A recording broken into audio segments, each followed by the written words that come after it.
అన్నం అవన్నీ ఒక మంచి స్నానం చేయాలనిపిస్తుంది. అంటే స్నానానికి అంత ఇంపార్టెన్స్ ఉంటుందన్నమాట. సో నిన్న మనం నేర్చుకుంది బిందు సరోవరంలో 1000 మంది పరిచారకులను చూసి ఆవిడ ఆశ్చర్యపోయి తర్వాత భర్త యొక్క ప్రభావం, యోగ ప్రభావం అని తెలుసుకుంటుంది.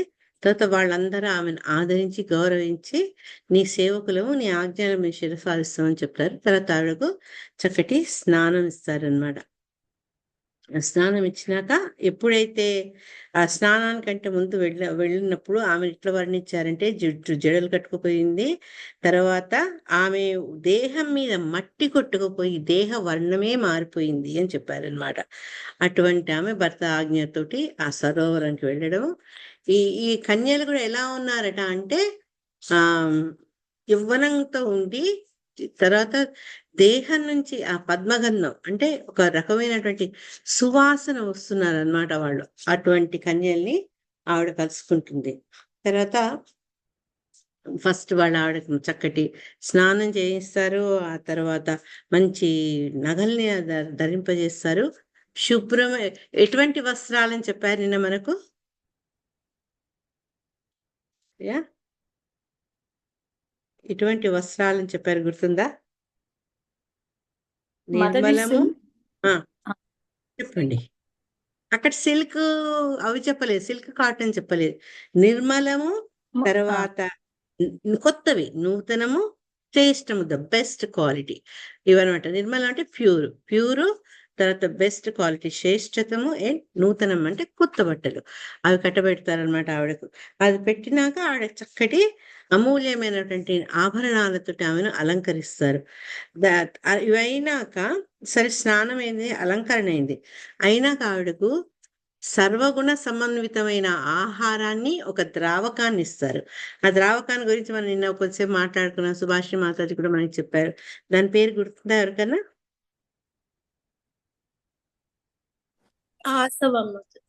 పర్ఫెక్ట్, పర్ఫెక్ట్ కమలముఖి మాతాజీ. ఆసవం అనే రకమైనటువంటి, అది మత్తు పదార్థం. అంటే అది ఇంటాక్సికేట్ అయ్యేది కాదు. ఆమెలో దేహంలో దారుఢ్యత తగ్గిపోయింది కాబట్టి మళ్ళా టానిక్ అన్నమాట. ఒక రకంగా చెప్పాలంటే ఆమెకు ఒక మంచి టానిక్ తాగిచ్చారు. ఇక్కడ ఒక పాయింట్, ఒక్క క్షణం ఆగుతా నేను. సర్వగుణ సమన్వితమగు ఆహారం అన్న మాట ఎందుకు చెప్పారు వాళ్ళు? ఏమని చెప్తారా?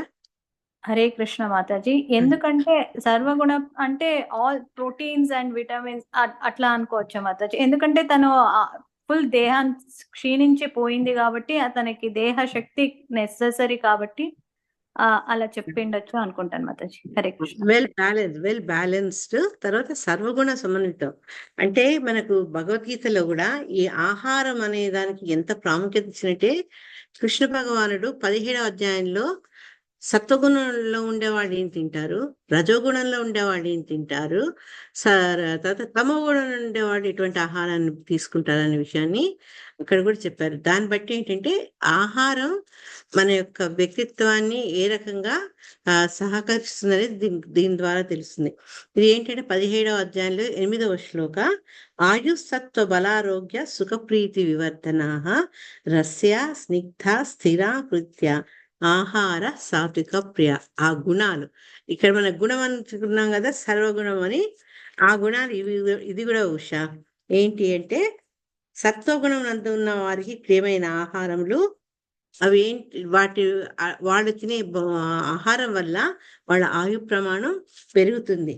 తర్వాత వాళ్ళ జీవితము, వాళ్ళ ఆలోచనలు, జీవన శైలి ప్యూరిఫై అవుతుంది తినే ఆహారంతో. అందుకే సేయింగ్ ఉందనమాట, you are what you eat ఈట్. మనం తినే ఆహారం బట్టి మనం ఏంటి అనేది నిర్ధారించవచ్చు అనమాట. తర్వాత ఇటువంటి సత్వగుణాలు తినే వాళ్ళ ఆహారం బలాన్ని, ఆరోగ్యాన్ని, ఆనందాన్ని, తృప్తిని ఇవన్నిటిని కలిగించే విధంగా ఉంటాయి. ఇవన్నీ గుణాలు అన్నమాట, సర్వగుణాలు. తర్వాత ఆ గుణాలు ఎట్లుంటాయి అమ్మా?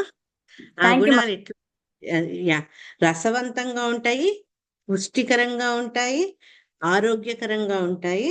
తర్వాత హృదయానికి ఆనందాన్ని కలిగిస్తాయి. ఇన్ని రకాల గుణాలతోటి అటువంటి భోజనాన్ని ఈ సర్వగుణ సమన్వితమైన ఆహారం అంటారు. సో మన ఆహారం గురించి తెలుసుకున్నాం, ఆ పానీయం గురించి కూడా నేర్చుకున్నాం. ఆసవం అంటే ఒక రసాయనమే, అది మామూలు మత్తు ద్రవ్యము అని మనం భావించకూడదు అన్న విషయాన్ని ఒకసారి మనం గుర్తు తెచ్చుకోవాలి.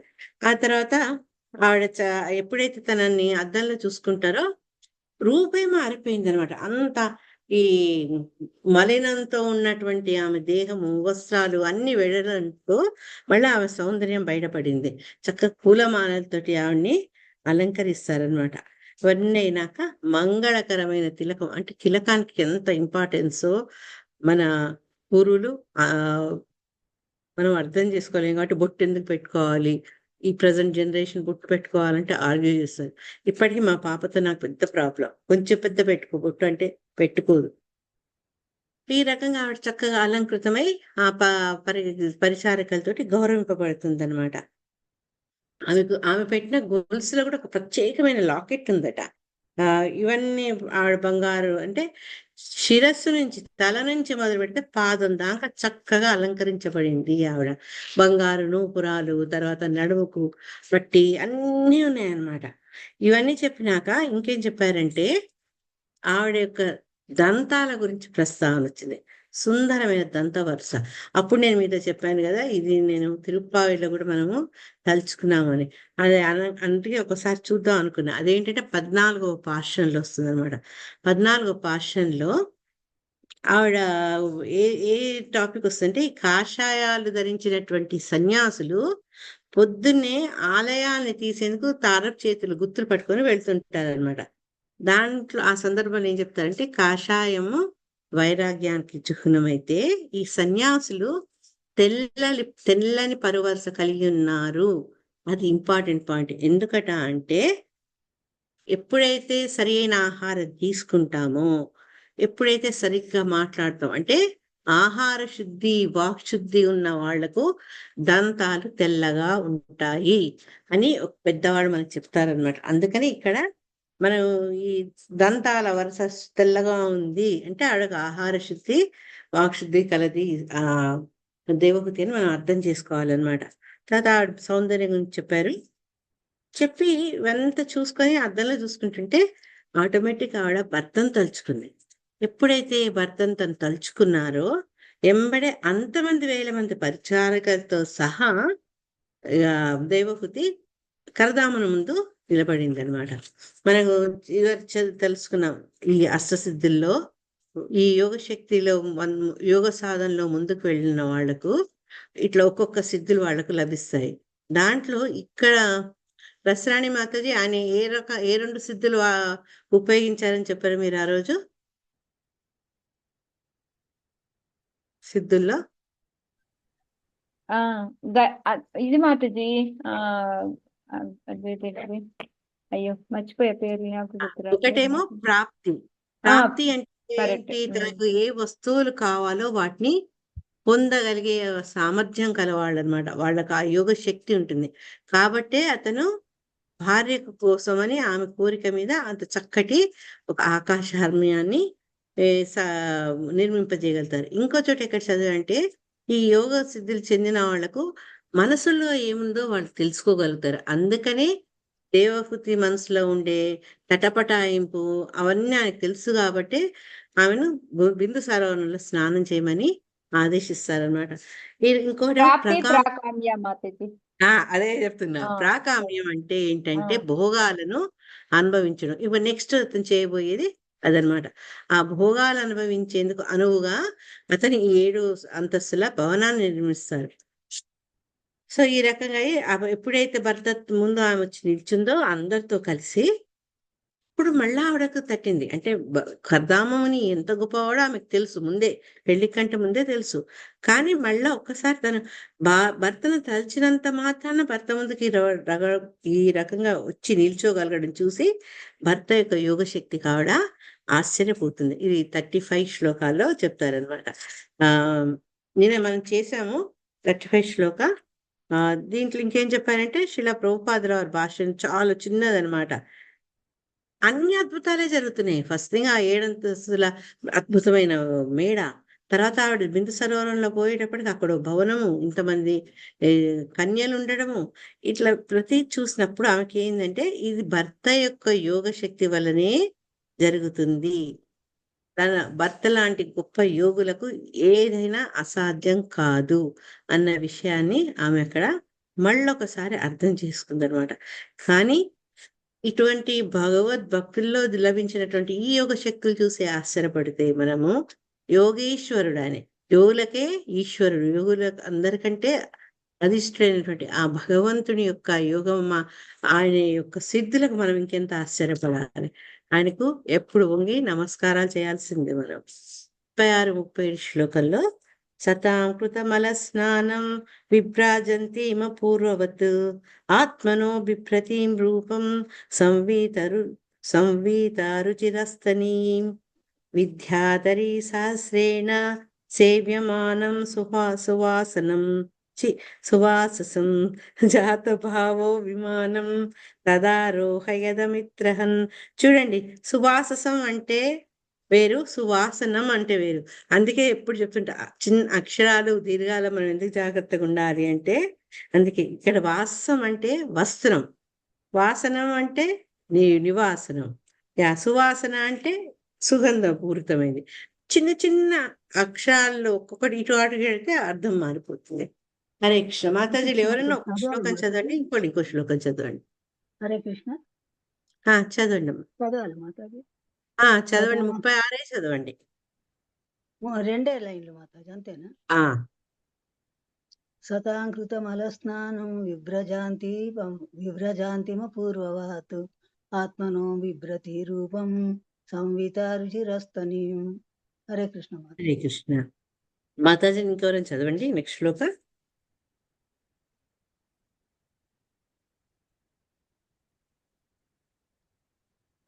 మాతాజీ చదవండి. విద్యాధీర సహస్రేణ సేవ్యమానం సువాససం జాత భావో విమానం తధారోహ యథా మిత్రహన్. భాష్యం చదవనా మాతాజీ? అర్థం చదవండి. దేహవృతి శుచిగా స్నానమాడి ఉండి తన పూర్వపు పత్ని కాదేమో అన్నట్లుగా శోభిలుటను ముని గాంచెను. రాకుమార్తెగా ఆమె తన పూర్వపు సౌందర్యమును తిరిగి పొందెను. శ్రేష్టమగు వస్త్రధారణను కావించి రమణీయమగు కుచములు చక్కగా దట్టి కట్టబడిన ఆమె కొరకు 1000 మంది గంధర్వ కన్యలు వేచి ఉండిరి. ఓ శత్రుంజయుడా, దేహవృతి ఏడ ఇష్టత వృద్ధి కాగా అతడు ఆమెను విమాన సౌధంలోకి ఎక్కించాను. హరే కృష్ణ మాత.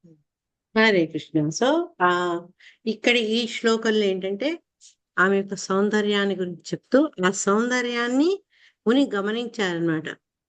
ఎట్లా అంటే బిఫోర్ యూజ్ ఆఫ్టర్ యూజ్ లాగా ముందు ఆమె సేవలు చేస్తూ తన దేహాన్ని పట్టించుకోకపోవడం, దేశ పోషణ చేసుకోకుండా ఉన్న దేవహూతి ఒకటైతే, బిందు సరోవరంలో స్నానం ఆచరించి చక్కటి వస్త్రధారణ చేసి అలంకారంతో వచ్చినటువంటి భార్యను చూసి, అరే ఇది నా పూర్వ భార్య, అంటే నా భార్యలాగా లేదే అన్నట్టుగా ఆమె అంత దేదీప్యమానంగా ఉండడం కర్దమని గమనిస్తారు. ఎందుకంటే ఆవిడ ప్రస్తుతానికి ఆ పరిస్థితుల్లో తిరిగి మళ్ళా తన సహజ రూపాన్ని, సహజ సౌందర్యాన్ని పొందుతుందన్నమాట. ఎప్పుడైతే స్వయంభూ మనువుగా ఆవిడ ఎంత సౌందర్యానికి పేరు పొందిందో ఆ సౌందర్యాన్ని ఆమె తిరిగి పొందుతుంది. దానికి కారణం ఏంటంటే చక్కటి వస్త్రధారణ.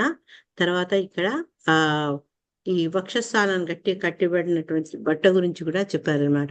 మనం ఆర్య సాంప్రదాయంలో ఏ రకంగా వాళ్ళ వస్త్రధారణ ఉంటుందో మన ఫొటోస్ అవన్నీ చూడడం బట్టి కూడా తెలుస్తుంది అనమాట. ఎప్పుడైతే ఇటువంటి దేవహూతిని చూస్తారో అప్పుడు అతనిలో కూడా ఆమె పట్ల ఇష్టత పెరుగుతుందనమాట. పెరిగి ఆమెను తీసుకొని ఆ విమాన సౌధంలోకి వెళ్తారు.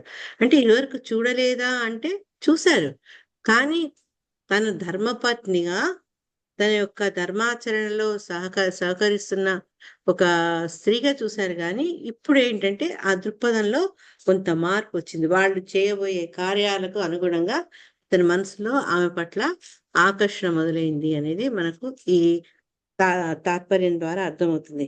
ఇక్కడ శిలా ప్రభుపాద వారు భాష్యంలో కూడా చెప్పారనమాట. ఎప్పుడైతే కర్దామముని సేవ చేస్తుండేనో ఆమె తన దేహాన్ని, తన సౌందర్యాన్ని నిర్లక్ష్యపరిచేసుకుందనమాట. ఎందుకంటే ఆమెకు అంత సమయం దొరకకపోయేది. ఎప్పుడూ భర్తను సేవించడంలో తనను తను ఎప్పుడు పట్టించుకోలేదు ఆవిడ.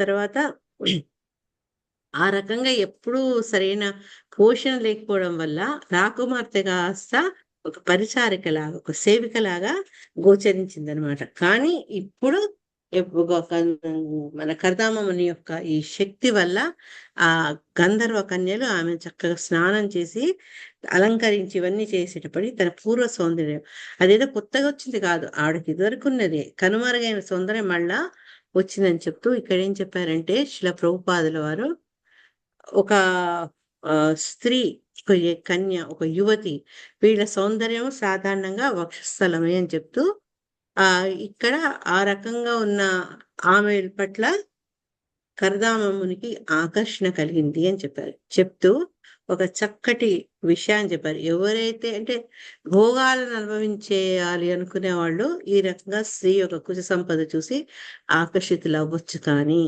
ఎవరైతే ధర్మ మార్గంలో ముందుకు వెళ్తూ భగవంతుని యొక్క కటాక్షం కోసం ప్రయత్నాలు చేస్తుంటారో వాళ్ళు మటుకు ఆ రకంగా ఆకర్షితులు కాకూడదు. అది మనకు శంకరాచార్యుల గారు కోటిచ్చారు ఇక్కడ శ్రీల ప్రభుపాదుల వారు. అది భజగోవిందంలో వస్తుంది.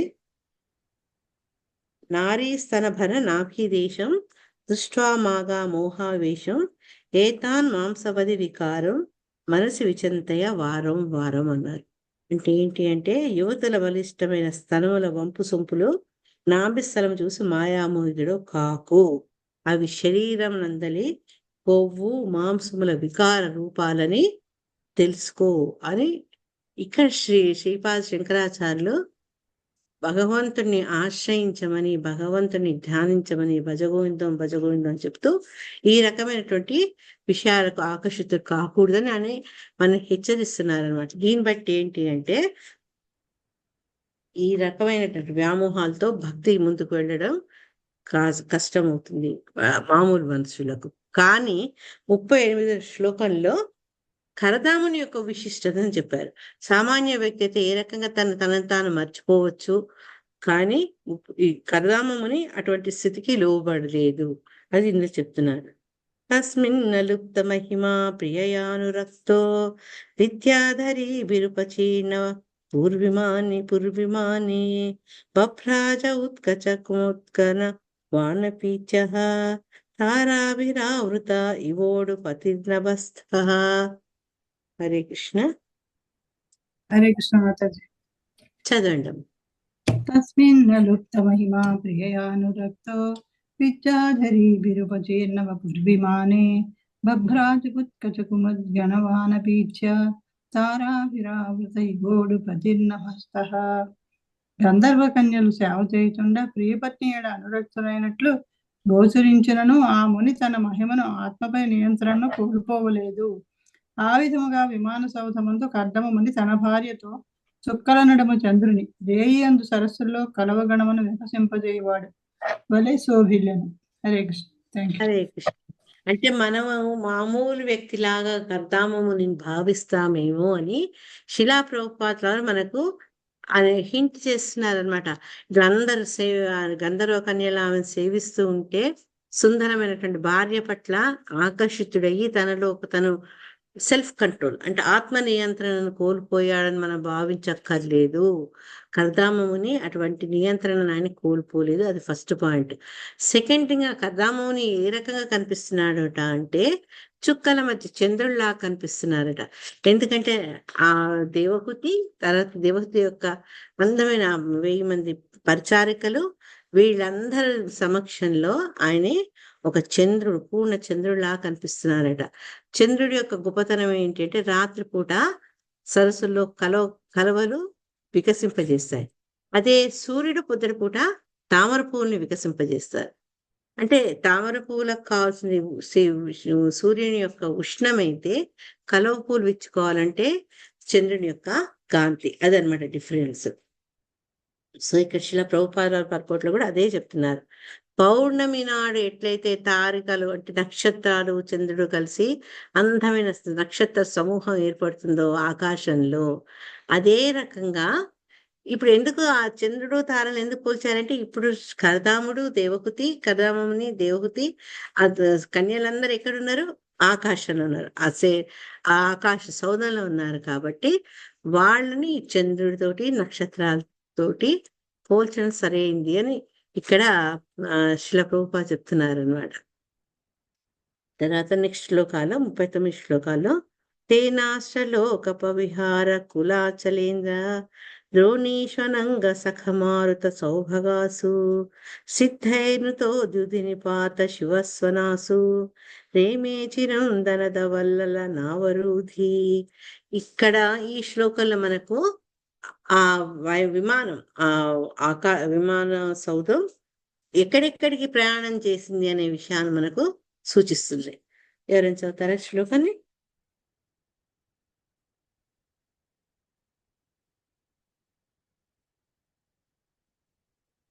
ఏమైంది మాతాజీ? దసరాని చదువుతల్లి. చదువుతున్నాను.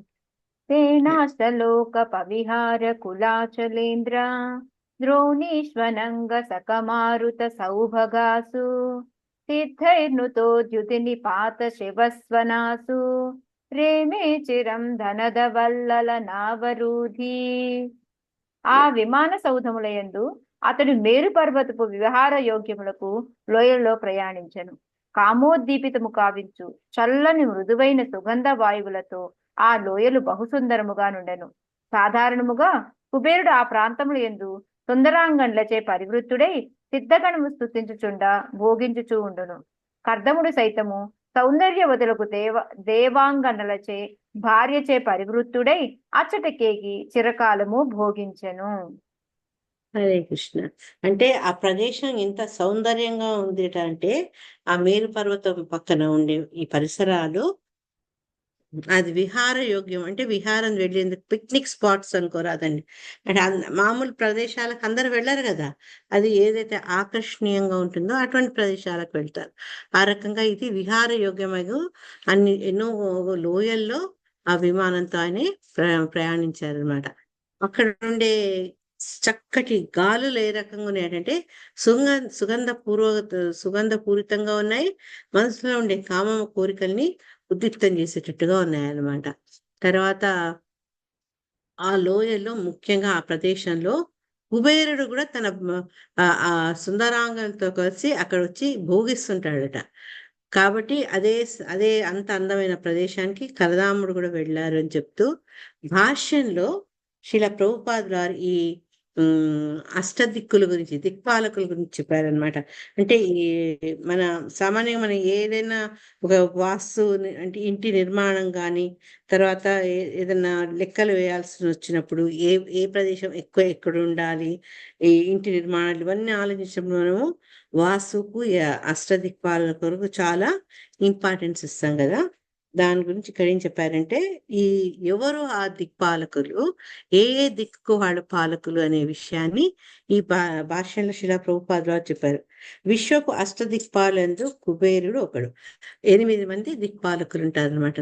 4 మెయిన్, ఉత్తరము, దక్షిణము, తూర్పు, పడమర, మళ్ళా ఆ పక్కన ఉండే 4 మూలలు, వీటన్నిటికి కలిపి 8 మంది పాలకులు ఉంటారు. అందుకే అష్టదిక్ పాలకులు. దిక్ అంటే దిక్కు, సైడ్. ఇక్కడ ఏం చెప్పారంటే అందులో ఒకతను కుబేరుడు. ఆయన ఎక్కడికి అది అని చెప్పి ఇప్పుడు ఎవరికి అధిపతి అంటే ఏ దిక్కుకు అధిపతి అని చెప్పారనమాట. విశ్వానికి తూర్పు వైపు, ఫస్ట్ తూర్పు వైపు చూసుకుంటే మనం ఎప్పుడు డైరెక్షన్ చెప్పినా తూర్పు చెప్పుకుంటాం. ఎందుకు చెప్తాం? తూర్పున సూర్యుడు ఉదయిస్తాడు కాబట్టి తూర్పు నుంచి మనం మొదలు పెడతాం. తూర్పు, పడమర, ఉత్తర, దక్షిణం అని చెప్తాం. తూర్పు ఒక దిక్కుకి ఇంద్రుడు అధిపతి. అక్కడే మనం ఆ స్వర్గలోకాన్ని కూడా కాంచవచ్చు. తర్వాత ఆగ్నేయ దిక్కుకు ఉండే అధిపతి ఎవరు అంటే ఆగ్నేయ దిక్కు దిక్పతి అగ్నిదేవుడు. ఆ తర్వాత యమరాజు దేనికి ఇన్ఛార్జ్ అంటే ఏ దిక్కుకు? దక్షిణం. అందుకే సామాన్యంగా మన దగ్గర ఈ సౌత్ ఫేసింగ్ ఇండ్లకు కొంచెం విలువ తక్కువ ఉంటుంది. ఎందుకంటే వాళ్ళు ఇది యమరాజు యొక్క స్థానం అని భయపడతారు అనమాట. వాస్తు ప్రకారం కొనాలంటే భయపడతారు. కానీ ఫిలసాఫికల్ గా చూసుకుంటే యమధర్మరాజు చాలా గొప్ప భక్తుడు, సమవర్తుడు. అటువంటి ఆయన స్థనం అంటే చాలా పవిత్రమైనది. కానీ మనకేంటంటే మనలో ఉండే సహజమైన మృత్యు భయం వల్ల ఆ సౌత్ ఫేసింగ్ ఇల్లు అనగానే మనం కొంచెం వెనుకాడతాం. వాటికి ధర తక్కువ ఉంటుంది. సౌత్ ఫేసింగ్ ఈ ఇళ్లకు ధర తక్కువ ఉంటుంది అనమాట. తర్వాత నిరుత్తి అనే ఒక రాక్షసుడు, అతని రాక్షసుడు అని చెప్పారు. మరి నాకు అతని గురించి జీవిత చరిత్ర నాకు తెలియదు. ఆ నిరుత్తి అనే వ్యక్తి నైరుతి దిక్కుకు పాలకుడైతే, వరుణుడు పడమటి దిక్కుకు. ఆయన ఎవరు? వరుణుడు అంటే ఎవరు? జలాలకు దేవత, వాటర్ బాడీస్ కి అధిపతి అన్నమాట. ఆయన దగ్గరికి కదా వరాహ అవతారంలో హిరణ్యాక్షుడు పోయి అతను ఛాలెంజ్ చేసింది. అతను పడమటి దిక్కుకు అధిపతి అయితే, వాయువు ఏమో ఈశాన్య దిక్కుకు అధిపతి. వాయువు ఏంటంటే ఆ ఎవరైతే వాయువుకి అధిపతి అయిన వాయుదేవుడో ఆయన ఎక్కడికన్నా ఆయన వెళ్ళగలడు. దానికి అనువుగా అతనికి రెక్కలు కూడా ఉంటాయట. అది వాయుదేవుడి యొక్క గొప్పతనం. సో వాయుదేవుడు ఈశాన్యానికి అధిపతి అవుతాడు. అంటే ఈశాన్య దిక్కుకు ఆయన పాలకుడైతే, ఇక కుబేరుడు ఏంటంటే ఉత్తరానికి అధిపతి. వీళ్ళందరూ అంటే అష్టదిక్పాలకులందరూ మాతాజీ ఏంటంటే, హరే కృష్ణ సారీ, చెప్పండి అమ్మా. ఇక్కడ 7 వస్తున్నాయి మాతాజీ, 8ది కనబడలేదు. అన్ననే తూర్పుకు ఇంద్రుడు, ఓకేనా? ఆగ్నేయానికి అగ్ని, దక్షిణానికి యముడు, నైరుతికి నిరుతి, తర్వాత పడమటకు వరుణుడు, వాటపడి అని చెప్పాం కదా. వాయుదేవుడు వాయవ్యానికి, ఉత్తరానికి అదొకటి మిస్ అయినా, ఉత్తరానికి కుబేరుడు, ఆఖరికి ఈశాన్యానికి థ్యాంక్స్ జయలక్ష్మి మాతాజీ శివుడు అధిపతి అన్నమాట. శివుడు అధిపతి. వాయుదేవుడు ఈశాన్య దిక్కుని కన్నా రాశారు బుక్కులో. వాయవ్యం అవును. ఇక్కడ వీళ్ళు మిస్ అయ్యారు. కానీ కరెక్ట్ గా ఏంటంటే వాయవ్యానికి వాయుదేవుడు, ఈశాన్యానికి మన ఈశ్వరుడు శివుడు. హరే దీంట్లో ఒకటి మిస్ అయింది. థ్యాంక్స్ ఫర్ మెన్షనింగ్ అమ్మా. ఇది దీంట్లో క్లియర్ గా చెప్పారు. ఈశ్వరుడు, ఆయన భార్య పార్వతి, ఆయన ఆవాహనం ఉన్నది, ఆయుధం త్రిశూలం అని. అట్లా ఒక్కొక్కళ్ళు ఉండే ప్రదేశాన్ని, ఎట్లయితే ఇంద్రుడి యొక్క ప్రాంతాన్ని స్వర్గం అంటాము, అవి చెప్పుకుంటూ ఈ రకంగా ప్రస్తావన జరిగింది. వీళ్ళందరూ దిక్పాలకులు కూడా మేరు పర్వతం చుట్టూ ఉండే లోయల్లో వాళ్ళు వెళ్ళి ఆనందిస్తుంటారనమాట. ఈ మేరు పర్వతం యొక్క టాపిక్ మళ్ళా మనకు 5వ స్కందంలో లాస్ట్ చాప్టర్స్ లో వస్తుందన్నమాట. దాంట్లో చాలా చక్కగా ఈ భూమండలం, మేరు పర్వతం చుట్టూ ఏ రకంగా ఒక్కొక్క ప్రాంతం విస్తరించింది, ఎన్ని రకాల సముద్రాలు ఉంటాయి, ఇవన్నిటిని మనం అక్కడ కాస్మాలజీలో చదువుకోవచ్చు అనమాట 5th క్యాంటోలో. అయితే ఇక్కడ ఇతరు కూడా అంత శక్తివంతుడు కాబట్టి అతని ఆ యోగ శక్తి వల్ల ఎక్కడైతే దేవతల ఆనందాన్ని అనుభవిస్తుంటారో, భోగాలు అనుభవిస్తుంటారో, ఆ ప్రదేశానికి వచ్చి ఆయన కూడా జీవితాన్ని అనుభవించాలి అన్న ఉద్దేశంతో వస్తారనమాట. శిలా ప్రభుపాదులు వారు ఏం చెప్పారంటే, సామాన్యంగా ఎప్పుడైతే స్త్రీల చుట్టూ ఉంటే వాళ్ళలో పురుషుల్లో ఏ రకమైనటువంటి కామ వికారాలు కలుగుతాయో, అదే రకంగా ఇక్కడ కూడా ఇంత సౌందర్యవంతులైన గంధర్వ కన్యలు, తర్వాత దేవకుతితో ఉన్న కర్దామమునులో కూడా అటువంటి భావనలు కలిగి భార్యతోటి ఆ మేరు పర్వత ప్రాంతాల్లో ఉన్న అనేక లోయల్లో అతను సుఖించాడు అని చెప్తారు. అయితే ఇక్కడ మామూలు మైథునానికి, మామూలుగా విలాసవంతంగా జీవితం గడిపే వాళ్లకు, తర్వాత కర్దామ మునికి డిఫరెన్స్ ఏంటంటే, అతను చేసినటువంటి ఈ కార్యాన్ని అందరు స్తుతించారు. ఎందుకు అంటే అతను ప్రజాపతి కదా, సంతాన ఉత్పత్తి కోసం ఆయన ఈ రకంగా వ్యవహరిస్తున్నాడు కావడం వల్ల అతని అందరూ స్తుతించారు. కొన్ని పనులు కొందరు చేస్తే స్తుతిస్తారు, అదే వేరే వాడు చేస్తే అది విమర్శిస్తారు. ఎందుకంటే ఎవరు ఎప్పుడు ఎందుకు చేయాలో ఆ రకంగా చేస్తే దానికి తగినటువంటి విలువ అనేది ఉంటుంది. 40వ శ్లోకంలో వైశ్రంభకే సురసనే నందనే పుష్పభద్రకే మానసే చైత్రరథ్యే చసారే మే రమయారత. ఇంకెక్కడిక్కడ లోయలు కాక ఇంకెక్కడికి వెళ్ళింది ఆ విమాన సౌధం అనేది ఇందులో కూడా ప్రస్తావన వస్తుంది. ఎస్ మాతాజీ చదవండి. కృష్ణ ఎవరైనా మాతాజీ. హరే చదవమ్మా. కృష్ణ. హరే కృష్ణ. థ్యాంక్ యూ మాతాజీ. వైశ్రంభకే సురసనే నందనే పుష్పభద్రకే మానసే చైత్రరథ్యే చ సరే మే రామయారతః. ఆ విమాన సౌధమున అతడు మేరు పర్వత ప్రాంతముననే కాక వైశ్రంభకము, సురసము, నందనము, పుష్పభద్రకము, చైత్రరథ్యము వంటి ఉద్యానవనములందును మానస సరోవర ప్రాంతమునందును భార్యారథుడై భోగించెను. హరే కృష్ణ. హరే కృష్ణ. అంటే అతని ఆ ప్రయాణం కేవలము ఈ అష్టదిక్పాలకులు సంచరించి భోగాలు అనుభవించే మేరు పర్వత పరిసరాలే కాక ఇంకా ఇంకా ఎక్కడికి వెళ్ళాలి అనేది ఈ శ్లోకంలో చెప్పారనమాట. అనేక ప్రదేశాలకు వెళ్తూ అతను భార్యతోటి భోగించాడు అని ఈ శ్లోకం చెప్తుంది. నెక్స్ట్ శ్లోకంలో ఈ యొక్క విమాన సౌధం గురించి ఇంకొంత వర్ణన మనకు అనమాట 41 శ్లోకంలో. బ్రాజిష్ణ విమానేన కామగేన మహీయసా వైమానికా నత్యశేత చరల్లోకాన్ యథానిలః. హరే కృష్ణ మాతాజీ. ప్రణామ్ మాతాజీ. ప్రణామస్మా. బ్రాజిష్ణునా విమానేన కామగేన మహీయసా వైమానికా సత్యశీత చరల్లోకాన్ యథానిలః.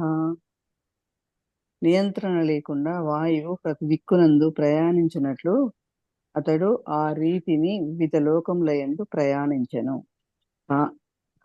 కామగమనము కలిగిన ఆ మాతాజీ కొంచెం పైకి జరపండి. ఆ ఘనమైన ప్రకాశమాన విమాన సౌధమునందు గాలిలో ప్రయాణించుచు అతడు దేవతలను కూడా అతిశయించెను. థ్యాంక్ యూ మాతాజీ. హరే కృష్ణ. హరే కృష్ణ. ఇక్కడ కరదామముని ఆ విమాన సౌధంలో ఆయన ప్రయాణించడాన్ని చక్కటి ఉపమానంతో చెప్పారనమాట ఇక్కడ భాగవతంలో. దాన్ని వాయువుతోటి, వాయువుకైతే ఏ రకంగా అయితే అడ్డు ఆపు లేకుండా ఎటైనా అది ప్రసరించగలదో, ప్రయాణించగలదో, అదే రకంగా కరదామముని యొక్క ఈ విమానం ఏంటంటే కొన్ని చోట్లకు కొందరు ప్రయాణించలేని పరిస్థితుల్లో ఉన్నప్పటికీ ఆయన విమానం అక్కడ ప్రయాణించింది. అంటే ఏ రకంగా అయితే గాలిని ఎవరు మనం నిర్దేశించలేము. నువ్వు ఇటువైపు వీచు, నువ్వు అటు వద్దు వీచొద్దు అంటే అది వినదు. అది సర్వస్వతంత్రమైంది. గాలి తను ఎటంటే అటు వీయగలదు. కానీ ఇక్కడ ఏం చెప్తున్నారంటే శిల ప్రభుపాదుల వారు ఈ సౌధం కూడా గాలిని ఏ రకంగా అదుపు లేకుండా ప్రయాణం చేయగలిగే కెపాసిటీ ఉందో అదే రకంగా ఈ సౌధం కూడా అన్ని చోట్లకు వెళ్ళింది. ఎందుకంటే కామగమనం గల ఈ ఘనమైన ప్రకాశం అంటే ఎక్కడికి వెళ్ళాలి అనుకుంటే అక్కడికి అది వెళ్ళిపోగలదు. అంత శక్తి ఉన్నదనమాట. ఎందుకు ఆ శక్తి వచ్చింది అంటే కరదామముని యొక్క యోగ శక్తి వల్ల ఆ శక్తి వచ్చింది అని. దీనికి ఎందుకు అంత క్లారిటీ వచ్చిందంటే మన ఎంతో మంది దేవతలు ఉన్నారు. దేవతలుండే ప్రదేశాలు, ఆ గ్రహాలు ఏంటంటే కేవలం తమ కక్షకు, తమ ఆర్బిట్కే పరిమితమై ఉంటుంది. కానీ కరదామముని యొక్క యోగ శక్తితో నిర్మితమైన ఈ ఆకాశ సౌధం ఏంటంటే ఈ విశ్వంలో 4 దిక్కుల కూడా ప్రయాణం చేసేందుకు సామర్థ్యత కలిగింది. ఎవరు ఆపేవాళ్ళు లేరు అని చెప్పి ఈ విశ్వం అంత గల జీవులు బద్ధ జీవులు. అంటే మనం ఈ భౌతిక ప్రపంచంలో ఉన్న వాళ్ళ మనము బద్ధ జీవులం అంటాం. అంటే మనకేంటంటే కండిషన్ అంటే అన్ని మనం ఏదంటే అది మనం చేయలేం. మన యొక్క కదలికలు కూడా ఒక రకంగా నిర్ణీతమైనవి. కానీ ఇక్కడ ఆ విమానం అటువంటిది కాదు. కాబట్టి ఇప్పుడు చూడండి, దానికి ఉదాహరణ, మనం వెళ్ళాలి అనుకుంటే ఎక్కడికంటే అక్కడికి మనం వెళ్ళిపోలేము. మనకు కొన్ని నియమాలు ఉన్నాయి. ఇప్పుడు ఆకాశంలోకి ఎప్పుడైతే వెళ్తారో రాకెట్ ద్వారా రోదసీలోకి, అప్పుడు మన శరీరం మీద మనకు కంట్రోల్ ఉండదు. అది వాయువు కంటే తేలికుండి తేలుతూ ఉంటుంది కదా. అక్కడికి వెళ్ళాలి అనుకుంటే మానవుడికి ఏంటి ఒక సాధనం, తర్వాత దానికి తగినటువంటి దుస్తులు పరికరాలు ఉంటేనే వాడు ఎక్కడ పోదలుచుకున్నాడు అక్కడ పోవచ్చు. ఈవెన్ నీటిలో కూడా అంతే చూడండి. మనం మామూలుగా ఇట్లా వెళ్ళిపోలేము నీటిలోకి వెళ్ళాలంటే స్విమ్ సూట్లు కావాలి.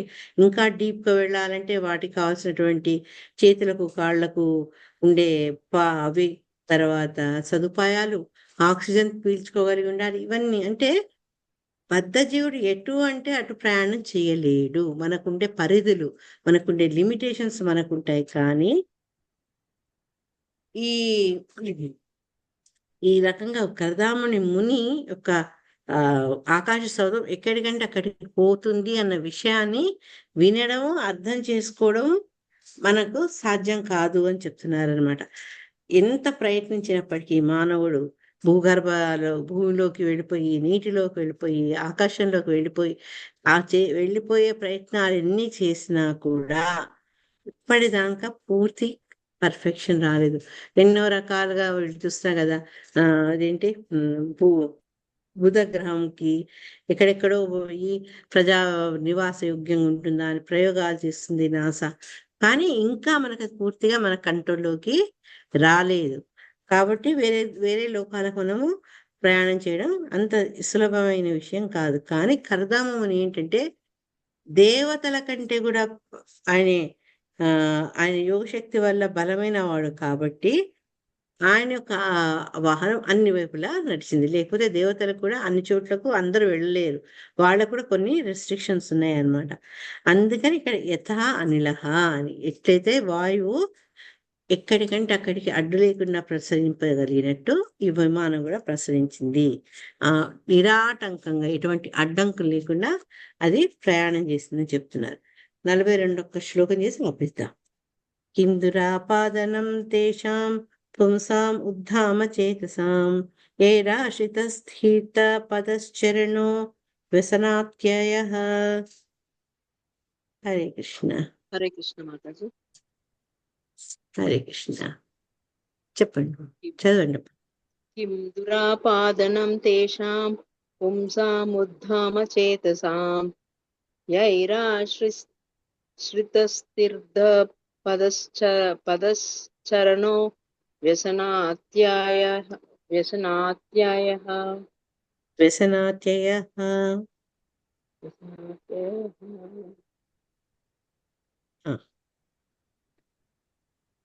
యైరాశ్రిత స్థిర పదశ్చరణ అను పదము ఇచ్చట ప్రధానమైనది.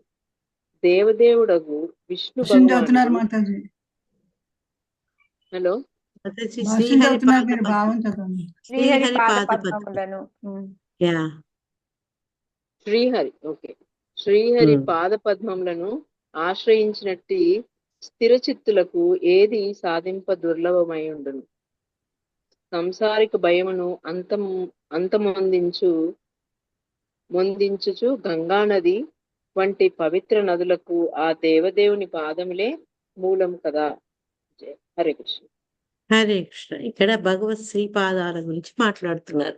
ఎవరైతే భగవంతుని ఆ పాద పద్మాలను ఆశ్రయిస్తారో ఆ పాదాల పట్టనే వాళ్ళ చిత్తాన్ని స్థిరంగా నిలుపుకుంటారో వాళ్ళు ఏదైనా సాధించగలరు. అంటే ఇక్కడ కరదామని ఆ రకంగా ఎట్లా అతనికి అవన్నీ దేవతలకు కూడా సాధ్యం కాంది కరదామమునికి ఎలా సాధ్యమైంది అంటే అతను శ్రీహరి యొక్క పాద పద్మాలనే ఆశ్రయించిన స్థితిలో ఉన్నాడనమాట అతను. తర్వాత అని చెప్పుకుంటూ ఆ పాదాలు ఎటువంటివి అంటే అవి అసాధారణమైన పాదాలు. ఏ పాదాల వల్ల నుంచైతే గంగాదేవి ఉద్భవించిందో అటువంటి పవిత్ర నదికి స్థావరము భగవంతుని యొక్క దివ్య పాదాలు. ఈ గంగా నదిలో ఉన్న అందరికీ తెలుసు, గంగా నదిలో స్నానం ఆడిన వాళ్లకు వాళ్ళ పాపాలు నశిస్తాయని. అంతేగాక ఈ సంసారిక భయాల నుంచి కూడా మనల్ని విముక్తులు చేస్తున్నట గంగాదేవి. అంటే ఎప్పుడైతే గంగాలో స్నానం చేస్తే మనలో పరివర్తన మొదలవుతుందని చెప్తారు కదా. దానివల్ల ఏంటి అంటే ఈ సంసారం పట్ల భయము కానీ వ్యామోహం కానీ ఇవన్నీ ఉండవు. భయం ఎప్పుడు స్టార్ట్ అవుతుంది? ఎప్పుడైతే మనకు వ్యామోహం పెరుగుతుందో, అధిగమిస్తుందో అప్పుడు దాన్ని పోగొట్టుతామేమో, దాన్ని వదులుకుంటామేమో, మనల్ని అది వదులుతుందో అన్న భయం మనకు ఉంటుంది. కానీ ఎప్పుడైతే భగవంతుని పాదాలని పట్టుకున్నారో అట్లాంటి స్థిరచిత్తులకు ఈ రకమైన భయం ఉండదు. కాబట్టి ఆ దేవదేవుని పాదాలు అంత గొప్పవి, అంత పునీతమైనవని చెప్తూ మన భాషను చాలా చక్కగా వివరించారన్నమాట శిలా ప్రభుపాదుల వారు. ఈరోజు మార్నింగ్ మా దగ్గర ఈ నిత్యం భాగవత సేవలో కూడా ఈరోజు టాపిక్ అది, భగవంతుని పాదాలను ఆశ్రయించిన వాళ్లకు ఎటువంటి భయం ఉండదు, దాని మీద క్లాస్ ఉంటుంది. నేను ఒకసారి వీలైతే ఈరోజు రేపు మీతో షేర్ చేసుకుంటా. భాష్యంలో ఏం చెప్పారంటే, ఏ రాష్ట్రీత స్థిత పదశ్చరణం, ఇది ఇక్కడ సెకండ్ లైన్ లో ఫస్ట్ పదము. ఏ రాశ్రిత అంటే ఆశ్రిత, తీర్థ పద అంటే తీర్థపాదాలు. తీర్థపద ఎవరు? శ్రీహరి పాదాలు అనమాట. ఇక్కడ చెప్పారు పదశ్చరణం అంటే చరణ అంటే పాదములు. వ్యసన అత్యయ అంటే భయాన్ని నశింపజేస్తాయి. భగవంతుడి పాద పద్మాలను ఆశ్రయించడం వల్ల మనకుండే గొప్ప దాని ఏమంటారు, అది అవకాశం ఏంటి అంటే మన భయాన్ని అధిగమించిన వాళ్ళం అవుతాం అనమాట. ఇక్కడ శిలా ప్రభుపాదులు వారు ఏం చెప్పారంటే తీర్థపాదుడు అని విషయం చెప్పారు. ఎందుకు తీర్థపాదులు అంటే ఆయన యొక్క కాలి బొట్టవేలు నుంచి గంగా నది బహిర్గతమై అది పవిత్ర నదిగా పేర్కొబడింది. మనందరికీ తెలుసు, ఎప్పుడైతే అతను వామన అవతారం ఎత్తి స్వామి ఆకాశాన్ని కొలిచేందుకు కాలు లేపినప్పుడు ఒక కాలుతో మబ్బుల్ని చీల్చుకొని ఊర్ధ్వమండాల నుంచి వెళ్ళిపోతుంది అనమాట స్వామి యొక్క పాదపద్మం. అప్పుడు బ్రహ్మలోకాలు చేస్తే బ్రహ్మదానికి తన కమండలంలో ఉండే జలంతో ఆయన అభిషేకం చేస్తారనమాట. ఆ సమయంలో భగవంతుని యొక్క ఓటి నుంచి గంగ ప్రవహిస్తుంది. అందుకే అది మనకేమంటే పతిత పావని గంగ. మనలో ఉండే అపవిత్రాలన్నింటినీ తొలగింపజేసే శక్తి ఉంటుంది కాబట్టి అది పవిత్రమైన నది అనమాట. సో మన యొక్క ఈ బద్ధ జీవులు అంటే కండిషన్ సోల్స్ మనం ఉన్నాం కదా, మనందరిలో ఉండేటువంటి ఈ క్లేశాలు బాధల్ని నశింపజేసే గంగాదేవి రూపొందించబడింది. కాబట్టి ఏంటంటే గంగా నదికి అంత శక్తి ఎందుకు వచ్చింది? విష్ణువు యొక్క పాదపు బొటనేల నుంచి వచ్చింది. కాబట్టి ఎవరైతే విష్ణు పాదాలను ఆశ్రయిస్తారో వాళ్ళకి ఏది అసాధ్యం కాదు అంటే ఈ రకమైనటువంటి కంపారిజన్ తీసుకొస్తున్నారు. భగవంతుడి పాదాల నుంచి ఉద్భవించినటువంటి గంగాదేవికి అంత పవర్ ఉంది. ఎవరైతే ఆ పాదాలను ఆశ్రయిస్తారో వాళ్లకు ఏది సాధ్యమైంది కాదు, అన్ని సాధ్యమవుతాయి వాళ్లకు అన్నమాట. ఇక్కడ ఏంటంటే కర్దాముని ఆయన యొక్క గొప్ప భక్తుడు కాబట్టి ఆయన ఏంటంటే ఈ ఆయనకి ఎందుకు ఆ ఇంపార్టెన్స్ పెరిగింది అంటే అతను యోగి, తర్వాత భక్తుడు కూడా. యోగంతో యోగ సిద్ధులతో ఆగిపోలేదు, అది ఇంకా ముందుకు వెళ్ళి భక్తుడిగా చేశారు. కాబట్టి అతనికి ఉన్న ఈ విద్యలు కానీ ఇతని సిద్ధులకి ఎందుకంత ఇంపార్టెన్స్ ఇచ్చిందంటే అతను భక్తుడు కావడము. యోగి ఫస్ట్ పాయింట్, సెకండ్ అతను భక్తుడు కావడం. కాబట్టి అతను ఇంత ఫేమస్. కర్దామముని గురించి మనం ఎంత చర్చించుకుంటున్నాం అంటే అందుకు. దీన్ని బట్టి ఏం తెలుసుకోవాలంటే కర్దామముని లాంటి భక్తులకి అసాధ్యం అనేది ఏది ఉండదు, వాళ్ళు ఏదైనా చేయగలరు. ఎందుకంటే భగవత్ ప్రసాదం పొందిన వాళ్ళు కాబట్టి వాళ్ళు ఏదైనా చేసే శక్తి సామర్థ్యాలు కలవాళ్ళు. ఇక్కడ మనకు ఆయన యొక్క ఈ భవన నిర్మాణంతో కూడా తెలిసిపోతుంది అతని యొక్క అసాధారణత. శిలా ప్రభుపాదుల వారు ఏమన్నారంటే మామూలుగా యోగులు వాళ్ళ అద్భుత కార్యాలు, మనం 8 రకాల అష్టసిద్ధుల్ని చూసాం కదా, ఈ యోగులందరికీ అవన్నీ వస్తాయన్నమాట. అవి వచ్చినప్పటికీ కూడా ఆయన యోగుల్లో కూడా శ్రేష్ఠుడు కర్దామముని. ఎందుకంటే అదో గొప్ప భక్తుడు కాబట్టి యోగంలో శ్రేష్ఠుడు అని చెప్పారనమాట. ఈ భగవద్గీతలో ఆయన ఏం చెప్పారంటే కృష్ణయ్య, భగవానుడు భక్తుడైన యోగియే యోగులందరిలోనూ ఉత్తమ తరగతి చెందినవాడు. యోగినామపి సర్వేషాం మద్గతేనాంతరాత్మన. అటువంటి వాళ్ళను భగవంతుడు చాలా ఇష్టపడతారనమాట. సో భగవానుడికి భక్తుడు మామూలు యోగులు కాక యోగుల్లో భక్తులు అంటే ఆయనకు చాలా ఇష్టం అనమాట. వాళ్ళు ఉత్తమ తరగతి చెందిన వాళ్ళని స్వయంగా భగవంతుడే చెప్పారు. సో ఇక్కడ కర్దామముని కూడా అటువంటి వాడు అన్నమాట. ఇటువంటి మహాత్ముడైనటువంటి కర్దామముని మళ్ళా ఈ దేవహూతి యొక్క అందానికి ఆ సౌఖ్యాలకు బద్ధుడైపోయే అవకాశము లేదు అని శిలా ప్రభుపాదుల వారు చెప్తున్నారు. ఎందుకట అంటే ముక్త పురుషుడు అని, అంటే ఈ మామూలు దేవతల కంటే బద్ధ జీవుల కంటే శ్రేష్ఠుడు. ముక్త జీవి అంటే వాళ్ళలో ఎటువంటి బంధనాలు ఉండవు అన్నమాట, వేటి పట్ల ఆకర్షణలు ఉండవు, అటువంటి ముక్త జీవి అని. కాబట్టి భార్యతోటి భోగిస్తున్నాడు అని మన భౌతిక దృష్టితో భావించినప్పటికీ ఆయన దానికి పరుడు. శిలా ప్రభుపాదుల వారి బోర్డింగ్స్ లాస్ట్ చూడండి, భార్యతో భోగించుచున్నను అతను భౌతిక బద్ధ జీవనముకు పరుడే. ఇప్పుడు మనలాగా అతను బద్ధ జీవి కాదు, అతను ముక్త జీవి. జీవుల 2 రకాలు ఉంటారు, ముక్త జీవులు, బద్ధ జీవులు. మనందరం బద్ధ జీవులం. కానీ ముక్త జీవులు ఏంటంటే వాళ్ళు భగవద్భక్తులు, వాళ్ళు వేరే మాయ యొక్క ప్రభావానికి లోనే అవకాశం కించిత్తు కూడా లేదు. కాబట్టి బద్ధజీవుని స్థితికి అతను పరమైన వాడు, పరుడు అని తెలుసుకునేందుకే ఈ పదాన్ని ఉపయోగించారు అని చెప్తున్నారు. వ్యసనాత్యయ అనేది ఆఖరి పదం ఈ శ్లోకంలో. దాన్ని ప్రయోగించడం వల్ల ఏంటి అంటే ఈ భౌతిక పరిస్థితిలో ఉన్నట్టుగా మనకు గోచరించినప్పటికీ భౌతిక పరిస్థితులు కానీ అతీతుడు అన్న విషయం, కద్దామముని యొక్క గొప్పతనాన్ని మనము ఇక్కడ తెలుసుకుంటాం ఈ శ్లోకం ద్వారా. మళ్ళొకసారి యోగుల్లో యోగి, ఆయన శక్తివంతుడు కానీ భగవంతుడిని ఆశ్రయించిన వాడు, అందుకనే అతను మహాత్ముడు, అతను బద్ధజీవి కాడు, అతని వ్యవహారం దానికి అనువైంది కాదు అని చెప్తున్నారు. సో ఇక్కడ తాపేద్దాము. 43 శ్లోకాలు ఏం చెప్పారంటే భార్యను ఆ విమానంలో మొత్తం టూర్స్కి వెళ్తారు, తీసుకెళ్ళి మళ్ళా తన ఆశ్రమానికే తిరిగి వచ్చేస్తారనమాట. అది నెక్స్ట్ శ్లోకంలో దేని గురించి మాట్లాడతారనమాట. హరే కృష్ణ. సో ఇప్పటిదాకా దాంట్లో మీకు ఎవరికన్నా ఏమన్నా సందేహాలు ఉన్నాయా? ఈ సంతానాన్ని ఆయన మళ్ళా ఆశ్రమ ప్రాంతాలకు వచ్చిన విమాన సౌధంలోనే ఆయన చేస్తారనమాట. అది ఫస్ట్ ఆమెకు అంతా ఏమంటారు హాలిడే ట్రిప్ తీసుకెళ్లారనమాట. తీసుకుపోయి విహారయాత్రకు తీసుకెళ్ళి ఆమెకు అన్ని లోకాలు చూపించి తర్వాత మళ్ళా వచ్చి ఏదైతే దేవహూతి ప్రార్థిస్తుందో ఆ కార్యాచరణలో పెడతారు ఆయన. హరే కృష్ణ. హనీమూన్కి తీసుకెళ్లారు. అమ్మా హనీమూన్కి వెళ్ళొచ్చారు. నేను అదే చెప్దాం అనుకుంటున్నాను. జయలక్ష్మి మాతాజీ. అది కూడా ఏంటి పాపం ఆవిడ దేవహూతికి హనీమూన్ అంత సునాయాసంగా లభించలేదు. దానికి పణంగా ఆమె తన పాతివ్రత్య ధర్మాలు చేస్తూ శుష్కించి క్షీణించి సౌందర్యాన్ని కోల్పోయి బలహీనురాలై ఇన్ని చేస్తే అప్పుడు ఆయనకు ఆమె పట్ల జాలి దయ వచ్చి కరుణ వచ్చి తర్వాత ఆమె కోరిక తీర్చేందుకు ప్రయత్నాల్లో first step honeymoon. Hare Krishna.